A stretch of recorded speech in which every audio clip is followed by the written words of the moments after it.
الحمد لله الحمد لله نحمده ونستعينه ونستغفره ونعوذ بالله من شرور أنفسنا ومن سيئات أعمالنا من يهد الله فلا مضل له ومن يضلله فلا هادي له ونشهد أن لا إله إلا الله وحده لا شريك له ونشهد أن سيدنا ومولانا محمدا عبده ورسوله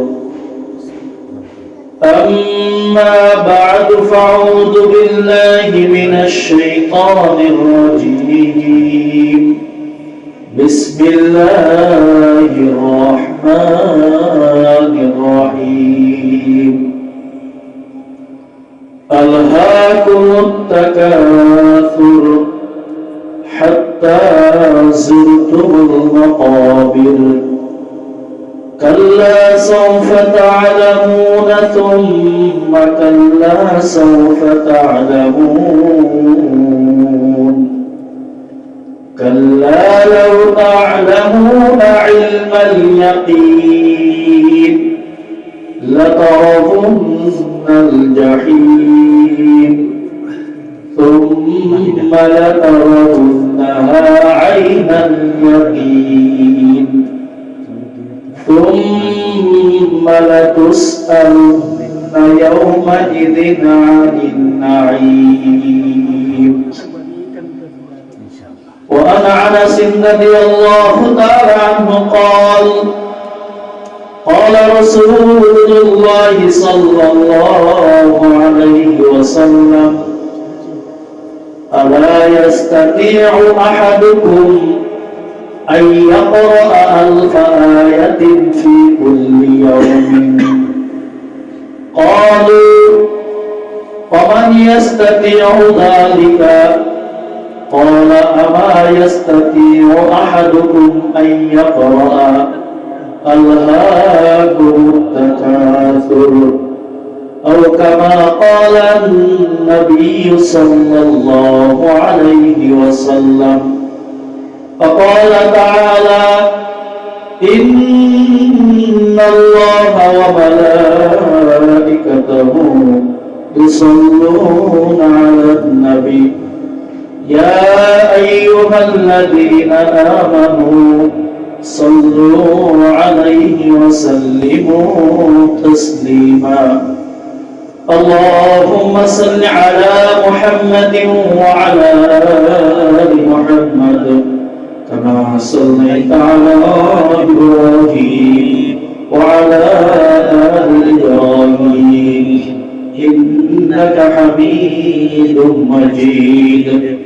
اللهم بارك على محمد وعلى آل محمد كما باركت على إبراهيم وعلى آل إبراهيم إنك حميد مجيد. بلغ العلا بكماله كشف الدجى بجماله حسنت جميع خصاله صلوا عليه وآله. ये दुनिया सिर्फ जीने और मरने के लिए नहीं, ये दुनिया सिर्फ जीने और मरने के लिए नहीं, ये दुनिया तलब इश्क खुदा और रसूल के सिवा कुछ नहीं. बलगल उला कशफ الدجى بجماله حسنت جميع خصاله صلوا عليه وآله. الحمد لله মহান রব্বুল আলামিনের দরবারে লাখো কোটি শুকরিয়া আদায় করি যে মহান রব্বুল আলামিন আজকে পবিত্র জুমার দিনে আমাদেরকে জামে মসজিদে আসার তৌফিক দান করেছেন। সকলে আবার বলে আলহামদুলিল্লাহ। আলহামদুলিল্লাহ। পবিত্র জুমার দিন আল্লাহ পাক রব্বুল আলামিন এই দিনকে সপ্তাহের মধ্যে শ্রেষ্ঠ দিন হিসেবে নির্ধারণ করেছেন।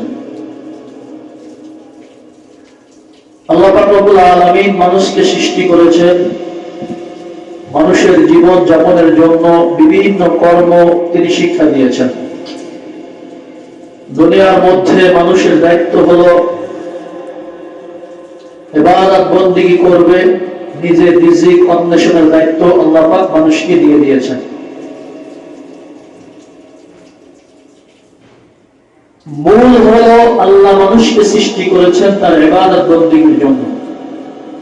ইবাদত বন্দেগী ঠিক রেখে অন্যান্য যত কাজবাজ আছে, চাই সে যেই পেশালম্বী হোক না কেন, ব্যবসায়ী ব্যবসা করবে, কৃষক কৃষিকাজ করবে, শ্রমিক তার শ্রম ব্যয় করবে, এই সব কিছু তার উপর যে ফরজ বিধান রয়েছে এটাকে আগে রেখে এরপরে কাজগুলি করতে হবে।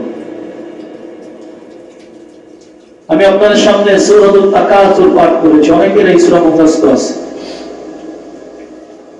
আল্লাহ পাক রব্বুল আলামিন এই সূরার মধ্যে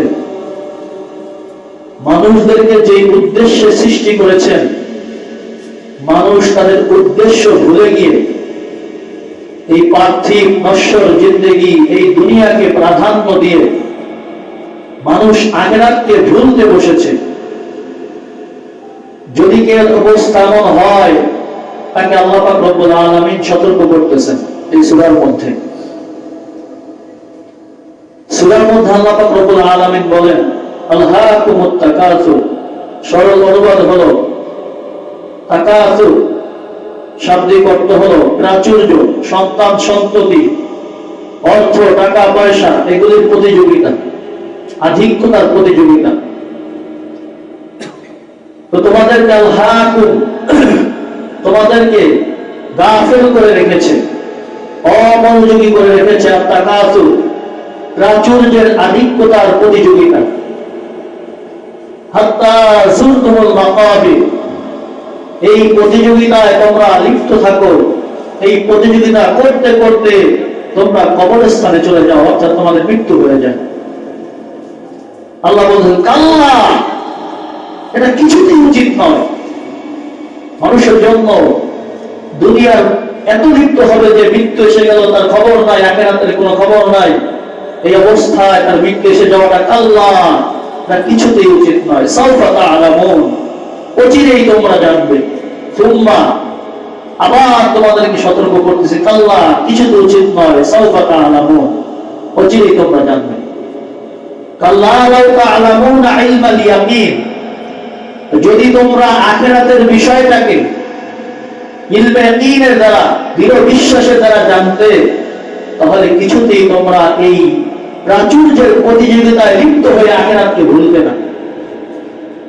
লাতারাবুন্নাল জাহিম, অচিরেই তোমরা সবাই অবশ্যই অবশ্যই জাহান্নামকে প্রত্যক্ষ করবে, জাহান্নামের দেখা পাবে, জাহান্নাম দেখবে। সুম্মা লাতারাবুন্নাহা আইনাল ইয়াকিন, আর ওই জাহান্নাম দেখাটা তোমাদের দৃঢ় বিশ্বাসের সাথে হবে। এখন যেমন তোমাদের সামনে জাহান্নামের বর্ণনা করা হচ্ছে, ওই দিন জাহান্নামকে দেখে, সচক্ষে দেখে ইলমে ইয়াকিন দৃঢ় বিশ্বাসের সাথেই তোমরা ওই জাহান্নামকে দেখবে। সুম্মা লাতুসআলুন্না ইয়াওমাইযিন আনিন নাঈম, আর ওই দিন তোমাদেরকে খোদা প্রদত্ত যত নিয়ামত আছে প্রত্যেকটা নিয়ামত সম্পর্কে তোমরা জিজ্ঞাসিত হবে, তোমাদেরকে প্রশ্ন করা হবে। হলো সরল তর্জমা। এবার আমরা একটু ব্যাখ্যায় আসি। আলহাকুমুত তাকাসুর, এই তাকাসুর শব্দের দিকে লক্ষ্য করে এই সূরার নাম হলো সূরাতুত তাকাসুর। তাকাসুর শাব্দিক অর্থ আমরা পেয়েছি যে মানুষ টাকা পয়সা, সন্তান সন্ততি, ক্ষমতা, অহমিকা, মিথ্যা অহমিকার পিছে পড়ে একজন মানুষের একজন আরেকজনের সাথে প্রতিযোগিতায় লিপ্ত হয়। অমুকের একটা বাড়ি আছে, আমার কিভাবে দুইটা হবে, অমুকের দুইটা আছে, আমার তিনটা করতে হবে। অমুকের 2টা দোকান আছে, আমার 4টা দোকান হইতে হবে। অমুকের এক ছেলে এই চাকরি করে, আমার 2 ছেলেকে ওই চাকরি করাইতে হবে। এই কাজগুলি যদি কেউ করে, এটা দোষের কাজ, বিষয়টা এমন না। কিন্তু যদি এই প্রতিযোগিতায় লিপ্ত হয়ে আখিরাতকে ভুলে যায়, এটা দোষণীয়। কেউ যদি এই কাজ করে, অমুকের একটা ব্যবসা প্রতিষ্ঠান আছে, আমি 2টা করি, এই 2টা করব, এগুলো ব্যবসা প্রতিষ্ঠান করব, টাকা পয়সা হবে, এগুলো আমি আল্লাহর রাস্তায় ব্যয় করব, এই নেক নিয়তে যদি কেউ করে, তাহলে এটার মধ্যে কোনো সমস্যা নাই। তো আল্লাহ বলতেছেন, এই প্রতিযোগিতায় লিপ্ত হয়ে তোমরা আখিরাতকে ভুলতে বসেছো। সারাদিন এই চিন্তা থাকে, কিভাবে আমি আমার টাকা পয়সা বৃদ্ধি করব, কিভাবে আমার একটা বাড়ি আছে 2টা বাড়িতে পরিণত করব, কোথায় নামাজ যায়, কোথায় রোজা যায়, কোথায় ইবাদত বন্দেগী যায়, কোথায় স্ত্রীর হক, কোথায় সন্তানের হক, কোথায় আত্মীয় স্বজনের হক, কোনো কিছুর পরোয়া নাই, সব মানুষ ভুলতে বসেছে। আল্লাহ বলতেছেন, একটু খেয়াল করো, তোমরা যে এই প্রতিযোগিতায় লিপ্ত হলা, এই প্রতিযোগিতা সেটা তোমাদেরকে আল্লাহ থেকে, আখিরাত থেকে তোমাদেরকে এটা উদাসীন করে রেখেছে।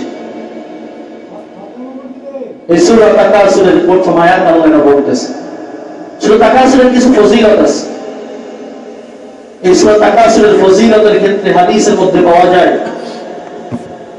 হযরত আনাস ইবনে মালিক রাদিয়াল্লাহু তাআলা আনহু বর্ণনা করেন, একবার আল্লাহ রাসূল সাল্লাল্লাহু আলাইহি ওয়াসাল্লাম সাহাবাদের উদ্দেশ্য করে প্রশ্ন করেন।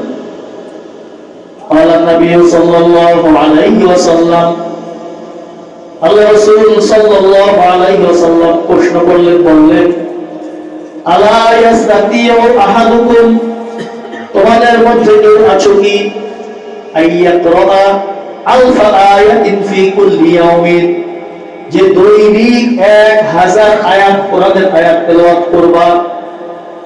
প্রশ্ন করলেন, তোমাদের মধ্যে কেউ কি এই সামর্থ্য রাখো, আর পক্ষে কি সম্ভব সে প্রতিদিন কমাস কমে 1000 আয়াত তেলাওয়াত করবা? قالوا ومن يستطيع ذلك, সাহাবারা রাসূলের প্রশ্নের উত্তর দিলেন, হে রাসূল, এই 1000 আয়াত দৈনিক পাঠ করতে কোন ব্যক্তি সক্ষম? এটা তো অনেক কষ্টের কাজ, দীর্ঘ সময় লাগবে। যারা হাফেজ না তাদের জন্য 1000 আয়াত পাঠ করা অনেক সময়ের কথা। শুধু সূরা বাকারার মধ্যে আছে কত আয়াত? 283 আয়াত, নাকি? সূরা বাকারা 3 করা জায়গা, তাহলে 1000 আয়াত তেলাওয়াত করতে গেলে কমাস কম আপনার যে বলে 5-7 পারা চলে দেব। এই 5-7 পারা দৈনিক তেলাওয়াত করা যারা হাফেজ না তাদের জন্য দীর্ঘ সময়ের ব্যাপার। তো রাসূল বলেন, তোমাদের কেউ আছো যে প্রতিদিন 1000 আয়াত তেলাওয়াত করবে?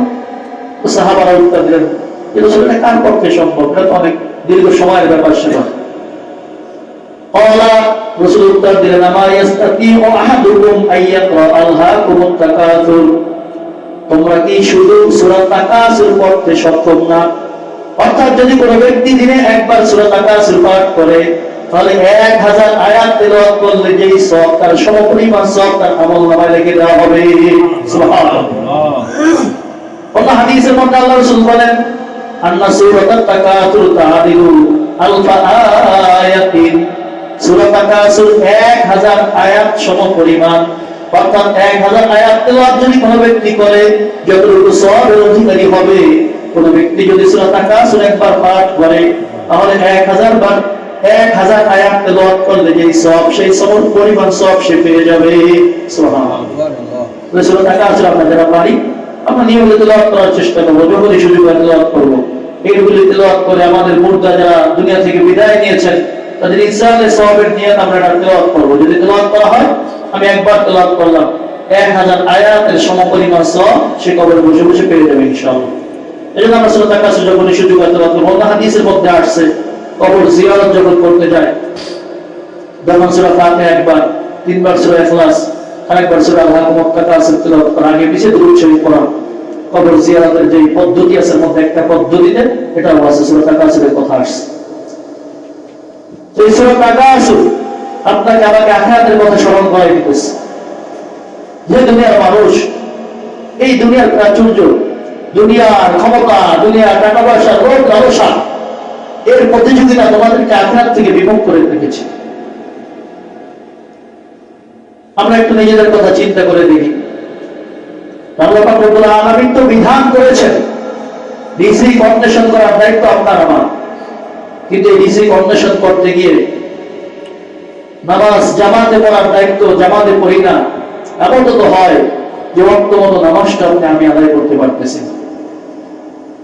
অথচ আল্লাহ রাসূল বলছেন কাসবুল হালালি ফরিদাতুন বা'দাল ফরিদা, হালাল রিজিক কামাই করা এটা মূল যে ফরজ বিধান রয়েছে মানুষের উপর, যে ফরজ বিধান তথা নামাজ, এই নামাজ আদায়ের পরে হালাল রিজিক কামাই করাটা মানুষের উপর ফরজ, হারাম রিজিক না, হারাম কামাই না। মানুষ প্রাচুর্যের প্রতিযোগিতায় লিপ্ত হয়ে কত বড় গুনাহের কাজে লিপ্ত হয়। কিছু ফলাফল আমাদের সামনেও চলে এসেছে। ব্যাংকের মধ্যে মানুষের টাকা কোটি কোটি টাকা, আপনার আমার হক, আপনি রেখেছেন কষ্টের কামাই, আপনার সন্তান বিদেশ থেকে কামাই করে রক্ত পানি করে ওই টাকা ব্যাংকে পাঠাইছে। যাদের ক্ষমতা ছিল ক্ষমতার দাপট দেখাইয়া ক্ষমতা খাটিয়ে কোটি কোটি টাকা তারা ব্যাংক থেকে লোন নিয়েছে, পরিশোধ না করার নিয়তে। পরিশোধ তাদের নিয়তে না, পরিশোধ করবে না। এখন অবস্থা কি দাঁড়াইছে? আপনার কষ্টের টাকা আপনি ব্যাংকে আনতে যান, 5,000 টাকার একটা চেক, তাও এক সপ্তাহে পাস হয় না। হইতেছে না এখন আপনাদের এলাকার অবস্থা? আমাদের অনেক গার্ডিয়ান যাদের বেতন বাকি আছে বললে বলে হুজুর ব্যাংকে টাকা গেলে টাকাই দেন। আমার টাকা আমি জমা রাখছি তাদের কাছে, আমার টাকা দিয়ে তারা কোটি কোটি টাকা ব্যবসা করছে, এখন তারা আমার টাকাই ফেরত দিতে পারে না। কেন? ওই যে যারা টাকা আসলে লিপ্ত ছিল, যারা মিথ্যা দ্বন্দ্বে, মিথ্যা অহংকারের অহমিকায় যারা লিপ্ত ছিল, কিভাবে সম্পদ বৃদ্ধি করা যায়, এই সম্পদ বৃদ্ধি করার আশায় আল্লাহ তাদেরকে দুনিয়ার মধ্যে ক্ষমতা দিয়েছিল। তোমরা দুনিয়ার মধ্যে নামাজকে প্রতিষ্ঠা করো, যাকাতকে প্রতিষ্ঠা করো, আল্লাহর দ্বীনকে প্রতিষ্ঠা করো, কিন্তু তারা এটা না করে ক্ষমতা খাটিয়ে ব্যাংক থেকে কোটি কোটি টাকা নিয়ে আপনার আমার হক নিয়ে তারা অন্যান্য যারা আছে, যারা ছোট ব্যবসায়ী আছে, তাদেরকে একেবারে দুনিয়া থেকে ধ্বংস করে দেওয়ার চেষ্টা করছে। তারা হয়েছে না? যারা ছোট ছোট শেয়ার বাজারে, যারা শরীর ছোট ছোট ব্যবসায়ী যারা ছিলেন, যারা শেয়ার বাজারে ছোট ছোট যারা অল্প কিছু টাকা বিনিয়োগ করছেন, এগুলো একেবারে ধ্বংস হয়ে গেছে, তাদের কোনো কিছু নাই, একবারে শেষ, একবারে তারা পথে এসে চলে গিয়েছে। এগুলি মনে করতে পারেন হুজুর রাজনৈতিক আলোচনা করতেছে, শেখ হাসিনা গেছে, এটা রাজনৈতিক আলোচনা না, এটা বুঝাইতেছি আমাদের টাকা আসলের পরিণাম কতদূর গিয়ে পৌঁছেছে, কিভাবে আমার সম্পদ বৃদ্ধি পাবে। এত সম্পদ আল্লাহ তাদেরকে দিয়েছে, সে আল্লাহ 14 পুরুষ যদি পয়সা পয়সা নেয় তাও শেষ হবে না। এরপরেও ব্যাংক থেকে কোটি কোটি টাকা উঠাইয়া মানুষদের হক শেষ করে দিছে, দেশকে একেবারে রসতলে পৌঁছে দিছে। কেন? ওই যে প্রতিযোগিতা, আমার 5টা বাড়িয়েছে, কিভাবে আরো 5টা হবে, আমার ক্ষমতা আছে, কিভাবে ক্ষমতা আরো বৃদ্ধি পাবে। এই প্রতিযোগিতায় যখন আমি লিপ্ত হয়েছি, তখন আখিরাতকে ভুলে গিয়েছি। আমার উপর প্রদত্ত আল্লাহর যে হক আছে, আমি একজন ক্ষমতাবান, আমি অমুক দায়িত্ব পেয়েছি, আমি চেয়ারম্যান হয়েছি, আমি এমপি হয়েছি, আমি মন্ত্রী হয়েছি, আমার দায়িত্ব ছিল মানুষদের কাছে মানুষের হক পৌঁছে দেওয়া, অথচ তাদের যে হক গুলিয়েছে সেগুলো আমি মেরে গিয়েছি। কেন? আমি আমার প্রাচুর্য বাড়ানোর জন্য। আর যদি আপনার আমার মধ্যে খোদাবিধি থাকতো, আল্লাহর ভয় থাকতো, তাহলে মানুষের টাকা খাওয়া তো দূরের কথা, মানুষের যে হক আছে তাদের বাসায় বাসায় গিয়ে পৌঁছে দেওয়া হইত। এমন দিছে না হযরত ওমর রাদিয়াল্লাহু তাআলা আনহু? কথা শুনছেন না?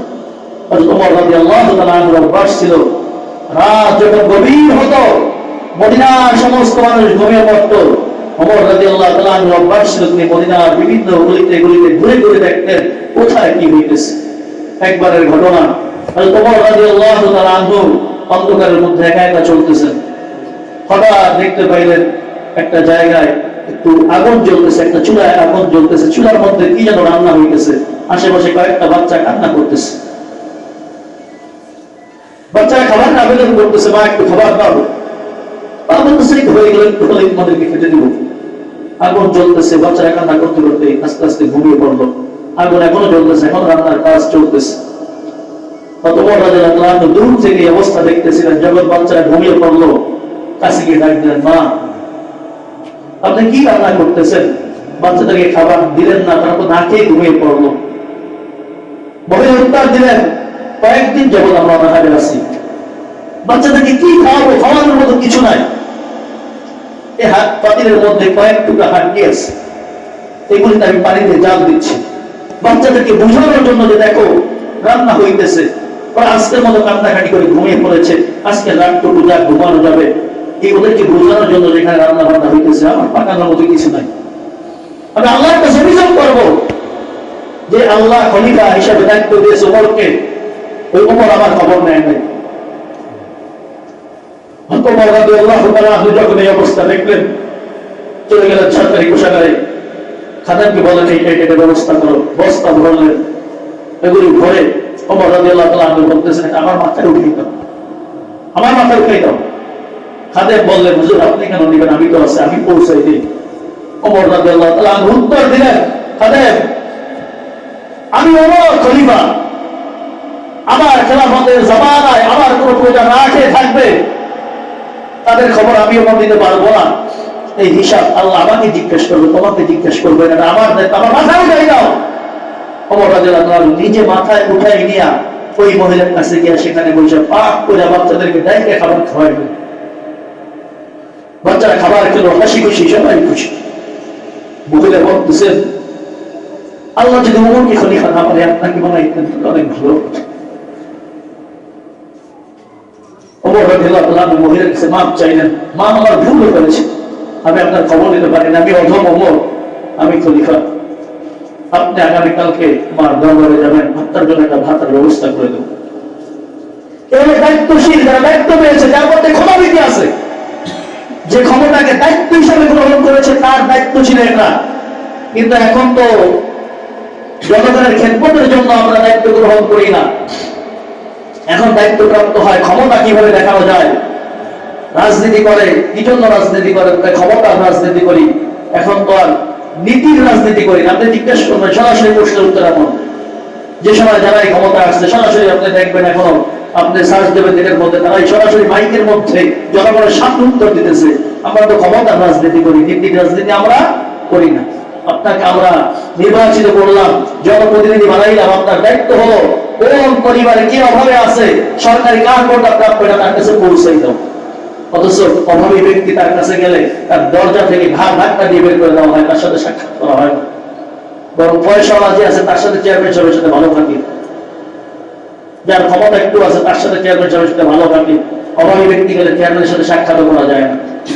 অথচ দায়িত্ব প্রাপ্ত যে হয়েছে তার উচিত ছিল ওই ব্যক্তি কোন এলাকায় ঘুরে ঘুরে প্রত্যেক বাসায় এসে জানবে তার অধীনে কয়টা ফ্যামিলি আছে, কোন ফ্যামিলি কোন অবস্থায় আছে, এটা একজন জনপ্রতিনিধির জানার দায়িত্ব ছিল। এটা কখন হতো, যে তার মধ্যে খোলাবিধি থাকতো, যদি আল্লাহর কোন বিধান কোরআন অনুযায়ী যদি দেশকে শাসন করা হতো, আল্লাহ রাসূলের হাদিস অনুযায়ী যদি কেউ দেশকে শাসন করতো, তাহলে সে নিজের মধ্যে দায়িত্ববোধ তার মধ্যে আসতো, যে আবার দেখা দরকার কোন জনগণকে কি দেওয়া লাগবে।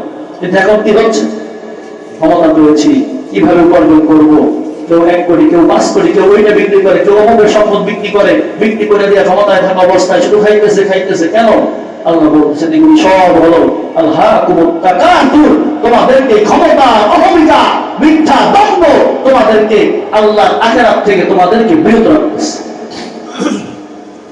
আর এটা এমন এক অবস্থায় পৌঁছে যায়, মানুষ যখন একবার এই অহমিকায় লিপ্ত হয়ে যায়, যখন ক্ষমতার লোভ মানুষের মধ্যে চলে আসে, যখন দুনিয়া টাকা পয়সার লোভ মানুষের মধ্যে চলে আসে, একটা সময় থাকে সে হালাল রিজিক অন্বেষণ করে, কিন্তু যখন তার আরো চাই ওই সময় সে হালাল হারাম এই ভেদাভেদ ভুলে যায়, ভুলে গিয়ে হালাল হারাম মিশিয়ে সে আখিরাতকে আল্লাহকে উপেক্ষা করে, আল্লাহর বিধানকে উপেক্ষা করে এখন কিভাবে পয়সা কামানো যায়, কিভাবে একটা ঘর বৃদ্ধি করা যায়, কিভাবে ব্যবসাকে আরো বড় করা যায়, সে সুদের জন্য লোন আনতে চলে যায়, লোন আইনে ব্যবসা করা শুরু করে দেয়। আবার আমাদের কাছে মাসালা দিকে লোন আনতে কি শুরু হবে না? অথচ আপনি 1 লাখ টাকা আনলেন, 1 বছর পরে দিলেন 1,10,000 টাকা দেওয়া লাগে নাকি? হিসাবটা এমন তো, ইসলামী ব্যাংক যত এই সিস্টেম, 1 লাখ টাকা আনছেন, 1 বছর পরে দিলেন 10,000 টাকা বেশি দেওয়া লাগে। তো এই যে সুদে কেন আমার এই ব্যবসা করতে হবে? আল্লাহ আমাকে মোটামুটি খেয়ে দিয়ে ভালো রেখেছেন, আমার ব্যবসার পরিধি বাড়ানোর জন্য আমি একদম কোরআনের বিধান কি ভুলে গেলাম, আমি ব্যাংক থেকে লোন এনে ব্যবসা করতে হবে, আমাকে ব্যাংক থেকে লোন এনে করতে হবে, সেটা করতে হবে, সুদের টাকা আমি যাচাই বাছাই করলাম না। আল্লাহর কাছে দোয়া করেন যেন আল্লাহ আমাদেরকে এই সুদের কারবারে লিপ্ত না করে। এগুলো মানুষ কেন করে? আল্লাহ এটাই বলছেন, আল্লাহকুমুত তাকাতুর, বান্দারা তোমরা ভুলে গিয়েছো আখিরাত কি, তোমরা ভুলে গিয়েছো জাহান্নাম কি, জান্নাত কি, আমি আমার বিধান কি, আমার রাসূলের তরিকা কি, এটা যখন তোমরা ভুলে গিয়ে দুনিয়ার মধ্যে এমন ভাবে লিপ্ত হয়েছো, দুনিয়ার পিছে এমন ভাবে ছুটেছো, এখন এই দুনিয়া তোমাদেরকে আখিরাত থেকে একেবারে উদাসীন করে রেখেছে। হাত্তা যুরতুমুল মাকাবির, এই উদাসীনতায় থাকতে থাকতে এমন একটা অবস্থা হবে তোমরা গোরস্থানে পৌঁছে যাবে, নাউযুবিল্লাহ, তোমার মৃত্যু এসে যাবে। অথচ মানুষ দুনিয়ার মধ্যে যাহা কিছু উপার্জন করে, আল্লাহ রাসূল বলতেছেন, এক সাহাবা মুতরিফ রাদিয়াল্লাহু তাআলা আনহু বর্ণনা করেন, আন মুতরিফ নবী রাদিয়াল্লাহু তাআলা আনহু قال আতাইতু নবী সাল্লাল্লাহু আলাইহি ওয়াসাল্লাম ওয়া হুয়া ইয়াকরাউ আলহাকুমুত তাকাসুর। হযরত মুতরিফ রাদিয়াল্লাহু তাআলা আনহু তার পিতার থেকে বর্ণনা করেন, ওনার পিতা বলতেছেন, আমি একবার আল্লাহ রাসূল সাল্লাল্লাহু আলাইহি ওয়াসাল্লামের দরবারে আসলাম, ওহুয়া ইয়াকরাউ আলহাকুমুত তাকাসুর। এই সময় আল্লাহ রাসূল আলহাকুমুত তাকাসুর এই সূরাটা পাঠ করতেছিলেন। ফাকালা, এরপর রাসূল বললেন, ইয়াকুলু ইবনু আদম মালি মালি। ইবনে আদমের অভ্যাস হলো, সে বলে এটা আমার সম্পদ, এটা আমার সম্পদ, এটা আমার সম্পদ, আমার মাল, আমার মাল, আমার মাল, সব কিছু আমার। তারা এই কথা বলতে থাকে। ফাকালা, এরপর রাসূল বললেন, মা লাকা ইয়া ইবনে আদম মিন মালি। হে ইবনে আদম, তোমার সম্পদ বলতে কোনো কিছুই নাই। তুমি যে বলে এটা আমার সম্পদ, এটা আমার সম্পদ, এটা আমার বাড়ি, এটা আমার গাড়ি। মা লাকা ইয়া ইবনে আদম মিন মালি। হে ইবনে আদম, জেনে রাখো সম্পদ বলতে তোমার কিছুই নাই, ইল্লা, তবে তিনটা জিনিস আছে। কয়টা? তিনটা জিনিস তোমার সম্পদ। মা আকালতা ফাআফনাইতা। এক নম্বর, তোমার সম্পদ ওই নেই যা তুমি খাইলা, খাওয়ার পরে শেষ করে ফেলাইলা, এটা তোমার সম্পদ। কারণ তুমি খেতে পেরেছো, ওটা খাওয়ার পরে ওটা শেষ হয়ে গেল, তাহলে এটাই তোমার সম্পদ।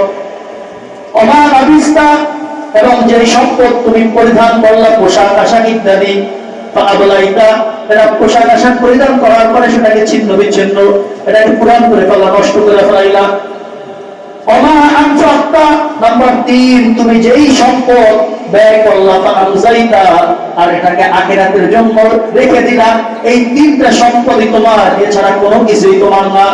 তুমি যেটা খেতে পেরেছো এটাই তোমার, কারণ তোমার কাছে সম্পদ আছে, মালিক যে তুমি কিভাবে দাবি করো, এটা তুমি ভক্ষণ করতে পারবা, কোনো গ্যারান্টি আছে? যেটা খেয়ে ফেলেছি এটাই আমি খেয়েছি, এটা আমার সম্পদ। আমি যা পরিধান করতে পেরেছি এটা আমার সম্পদ, এটা আমি ব্যবহার করতে পেরেছি। নাম্বার 3, তুমি যা ব্যয় করলা আর আখিরাতের জন্য যেটাকে জরিয়া হিসেবে রেখে দিলা, ওই আখিরাতের জন্য যেটা জমা রাখলা, এটাই হইল তোমার সম্পদ। এর আরেকটা অনুবাদ হলো, তুমি যা কিছু ব্যয় করেছো এটা তোমার সম্পদ। সেটা কি হিসাবে? তুমি যদি অন্যায় জায়গায় ব্যয় করে রাখো, যদি দুনিয়ার মধ্যে কোনো গুনাহের কাজ বাস্তবায়ন করো তোমার টাকা পয়সা দিয়া, এটাও কিন্তু আখিরাতে গুনাহ হিসাবে, শাস্তি হিসাবে এটাকে তুমি পাইবা, এটাও তোমার জন্য জমা থাকবে। অন্য হাদিসের মধ্যে আল্লাহ রাসূল সাল্লাল্লাহু আলাইহি ওয়াসাল্লাম বলেন, আন ইবনে আনাস রাদিয়াল্লাহু তাআলা আনহু قال قال رسول الله صلى الله عليه وسلم ইয়াতবাউল মাইয়িতা সালাতাতুন।